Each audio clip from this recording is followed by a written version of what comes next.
Bueno, en esta primera sesión de clase obrera vamos a revisar lo que es el capítulo primero de El Capital de Marx, de su libro primero.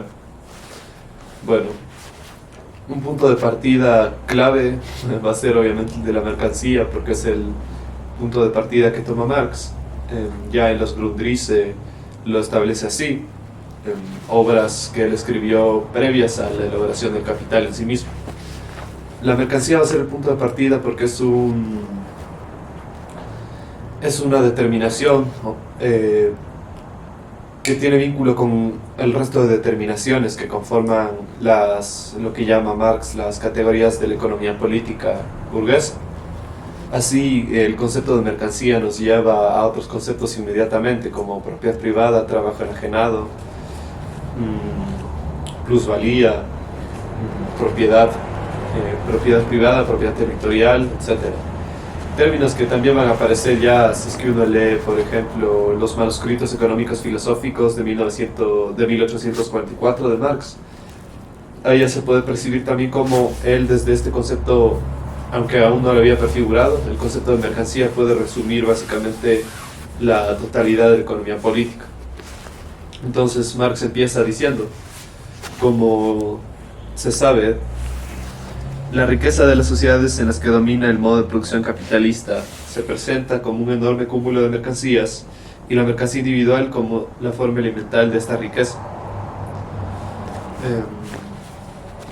Por supuesto, Marx tendrá, y ya se puede ver desde aquí, dos puntos de análisis desde la perspectiva del materialismo dialéctico. Estará siempre pendiente de los aspectos cuantitativos y cualitativos. Es decir, toda mercancía consta tanto de un aspecto puramente cualitativo, un tal vez valor de uso, y luego una forma cuantitativa que puede expresarse más allá de la cantidad de mercancías que pueden concebirse aún como cualitativo, por ejemplo, el valor de cambio, que sería lo cuantitativo, una masa de dinero que se intercambia por una mercancía determinada. Entonces Marx sigue, y esto es una de las partes cruciales. La mercancía es en primer lugar un objeto exterior, una cosa que merced a sus propiedades satisface necesidades humanas del tipo que fuera. La naturaleza de esas necesidades, el que se originen del estómago o de la fantasía, dice que no modifique nada del problema. Esto es una parte fundamental del análisis de la mercancía y del valor, porque muchos argumentos de la escuela neoclásica o refutaciones en general, escuelas liberal burguesas del capitalismo, tienden a enfocar su refutación a la teoría del valor en que no pueden entrar en esta teoría del valor objetos que sean inútiles o que sean inútilmente producidos.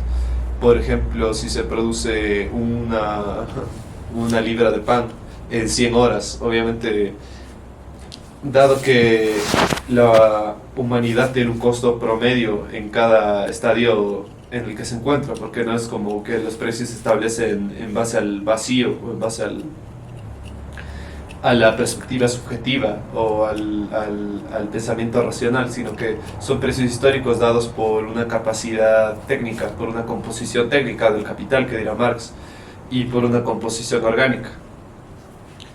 Es decir, que la mercancía en sí misma debe ser útil y debe caracterizar esta utilidad para ser tal, dejando así de lado en esta discusión todas otras mercancías que son inútiles y que por ende no serían susceptibles, por ejemplo, del intercambio, y eso ya obviamente va más allá y deja de ser mercancía, porque, bueno, Marx ya lo explicará después, pero mercancía es un elemento que pues debe estar diseñado para su intercambio. O sea, es un elemento que se produce para su enajenación en términos marxistas, no para su consumo. Es decir, si yo tengo una fábrica de panes, los panes que yo fabrico nunca se conciben como consumo personal mío, sino que son consumo productivo, es decir, son mercancías que se usan para producir cosas. Así también se puede ya visibilizar este aspecto de la mercancía en que todo medio de producción, es decir, toda mercancía, es a su vez medio de otra producción, o más bien toda producción. Por ejemplo, un pan es medio de otra producción. Por ejemplo, si una persona se come un pan, se convierte en medio de producción de su vida, y su vida se convierte en producción de más pan, por ejemplo. Bueno, entonces, justamente hablando de este aspecto cualitativo, cuantitativo, que va a caracterizar el materialismo dialéctico, el pensamiento dialéctico, Marx dice lo siguiente, que puede ser muy útil. Toda cosa útil como el hierro, el papel, etc., ha de considerarse desde un punto de vista doble, según su cualidad y con arreglo a su cantidad. Cada una de esas cosas es un conjunto de muchas propiedades y puede por ende ser útil en diversos aspectos. Aquí ya se ve obviamente esta división que va a caracterizar Marx en este primer capítulo entre valor, valor de cambio y valor de uso.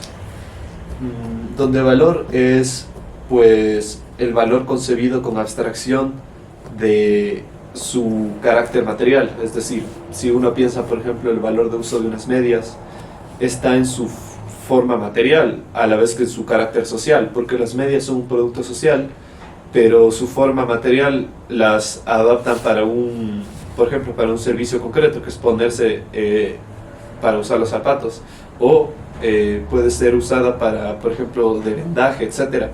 Pero esos usos ya, aunque tratan de su valor de uso, no van a tratar, por ejemplo, ya sobre el valor de uso común de una media. Es decir, uno no suele usar una media como combustible, por ejemplo, pero tú puedes darle ese valor de uso. Sin embargo, la media se vende por un valor de cambio concreto que está también ligado a ese valor de uso concreto. Es decir, si las medias se vendieran en lugar de carbón como medio para hacer combustible, sería imposible. Es decir, justamente el precio de las mercancías, el valor de cambio, etcétera, y está en coordinación con su forma material y con su forma social. Así se puede ver el valor, por un lado, como el carácter de todo trabajo humano, el carácter de toda producción humana, el valor como una abstracción general del valor mismo, mientras que el valor de uso puede verse como el componente material real de ese valor, y su valor de cambio puede verse como la relación entre el valor de esta mercancía y su relación con el resto de mercancías. Ya incluso la escuela marginalista, por ejemplo, dirá la cantidad de mercancías que hay de un tipo afecta a su precio, ¿cierto? Marginalmente afecta a su precio. Si yo produzco 100 sándwiches, no es lo mismo que si yo produzco 101 sándwiches, cuestan menos, etc. Adquieres más rendimiento de capital, pero también el precio por unidad baja, etc. Entonces hay como un decrecimiento relativo, pero hay un incremento absoluto en la masa de valor, etc. Así, quizás, digamos, se puede pensar el camino que hace Marx en este primer capítulo, yendo desde determinaciones diferentes de la mercancía, desmenuzando partes distintas de la mercancía. Así, Marx parte, por ejemplo, del hierro, por ejemplo, que es un ejemplo que pongo. El análisis te lleva del hierro a, pues, el valor de uso del hierro. Si tú abstraes esa condición también, o su valor de cambio, te quedas con su valor. Si tú abstraes esa condición del valor, precisamente te queda la fuerza de trabajo como fuente de ese valor. Es decir, si es que todo objeto posee este valor y es susceptible de convertirse en mercancía, este valor debe tener una magnitud y un origen, por decirlo así, por ponerlo así. Este origen aparece ya como manifiesto en la mercancía como una materia externa al ser humano, por ejemplo, una acumulación de mercancías, una acumulación de cámaras, de celulares, etc.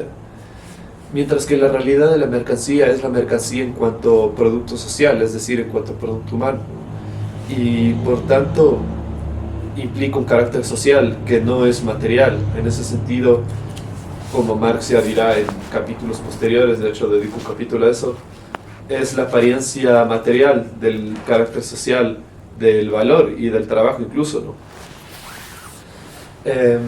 Así, los precios no es que se establecen EMIC, por decirlo, desde la perspectiva de cada individuo, desde un individualismo subjetivo, de la libre elección y de la libre determinación, muy similar a las teorías de juegos, sino que este valor de las mercancías está determinado por el tiempo de trabajo socialmente necesario que tome producirlas, concepto que más adelante introducirá Marx. De hecho, podríamos leer algo sobre eso.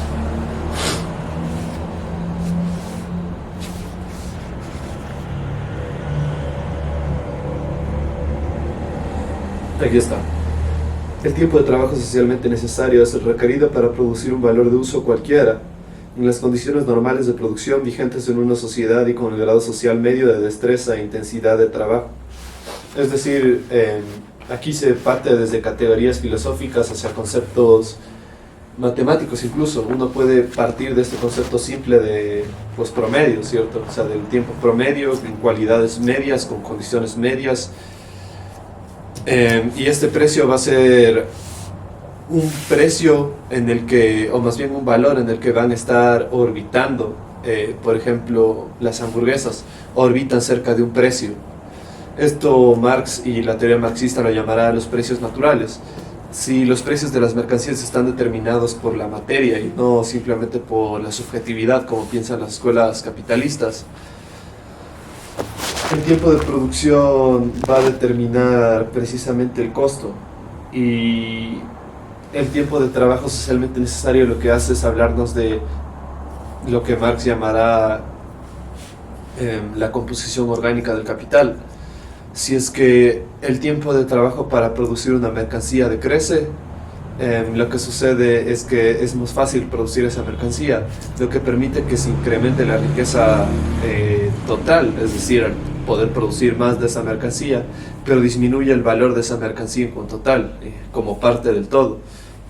Esto porque todo proceso de eficiencia del trabajo lo que hace es hacer más eficiente este trabajo, y por ese medio gastar menos trabajo, que dentro de la teoría del valor trabajo quiere decir gastar menos dinero para el capitalista, ya visto desde esta forma alienado, como puro valor de cambio. Entonces, justamente sobre la fuerza productiva del trabajo, Marx dice: la fuerza productiva del trabajo está determinada por múltiples circunstancias, entre otras por el nivel medio de destreza del obrero, el estadio de desarrollo en el que se halla la ciencia y sus aplicaciones tecnológicas, la coordinación social del proceso de producción, la escala y la eficiencia de los medios de producción, las condiciones naturales. Así, él pone, por ejemplo, la misma cantidad de trabajo que produce cierta cantidad de trigo, puede producir el doble de trigo el siguiente año, o puede producir la mitad de trigo, pero ese trigo producido va a tener el mismo valor porque va a haber necesitado la misma cantidad de trabajo. Sin embargo, en un caso la riqueza de la sociedad va a ser incrementada y en el otro va a ser perjudicada, por ejemplo. Así, como dice Marx, la magnitud de valor de una mercancía se mantendría constante, por consiguiente, si también fuese constante el tiempo de trabajo requerido para su producción. Es decir, la mercancía es la base de la producción capitalista. En condiciones normales de producción, es decir, capitalistas, la magnitud de su valor se va a mantener constante. Es decir, si el trabajo que yo invierto en una mercancía no disminuye ni aumenta, el valor de esa mercancía va a mantenerse constante. Y esto puede cerciorarse con cualquier naturalidad, o sea, en cualquier periodo histórico. Simplemente basta con analizar los precios de producción, digamos, un análisis económico que intente ver cómo es que esto se traduce en coordenadas históricas. Lo que va a acabar es con diferencias de tiempo en la producción, por ejemplo, de distintos materiales, por ejemplo, el hierro, el pan, que son ejemplos que hemos dado. En un momento de la sociedad se va a tomar más tiempo de trabajo socialmente necesario producirlos y en otro menos. Al final, justamente el punto de Marx es ese, ¿no? Que la mercancía es trabajo acumulado, trabajo muerto, como lo nombrará después, trabajo condensado, trabajo colapsado que sirve para hacer más trabajo y que tiene la única finalidad de servir como medio para producir más trabajo. Así, toda mercancía tiene como finalidad suya por necesidad la de ser intercambiable. Y por eso es que partimos de, y Marx parte de ese axioma, es decir, si algo no es intercambiable porque, por ejemplo, es inútil, no va a ser una mercancía, es decir, sale del análisis de la mercancía. Quizás por último podemos revisar una cita más.